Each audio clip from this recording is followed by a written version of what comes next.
আচ্ছা পরিচয় করিয়ে দেই, আমার ওয়াইফ বৃষ্টি। What a surprise, man!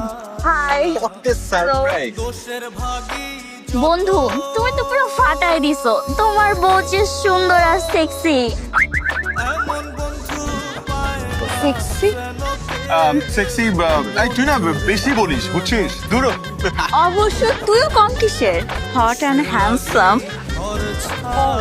আশ্চর্য, আমার ফ্রেন্ড আমাকে তো হট বলতেই পারে নাকি? হ্যাঁ, of course. আচ্ছা তো সব কথা বাদ, কাজের কথা আসি। তো মদের পার্টি কবে দিচ্ছিস? তোরা বল। বুঝি নাই মদের পার্টি। আর আমরা তো রেগুলারই পার্টি দেই। এই শোন, এবার কিন্তু স্পেশাল পার্টি দিতে হবে, বেশি বেশি হবে না। কোনো সমস্যা নাই, আগে কোনো বটল আসবে না, সব পরে আসবে, এবং জায়গাটাও বাসায় হবে না, হবে হোটেলেই। চল বসে বসে আয় বসে।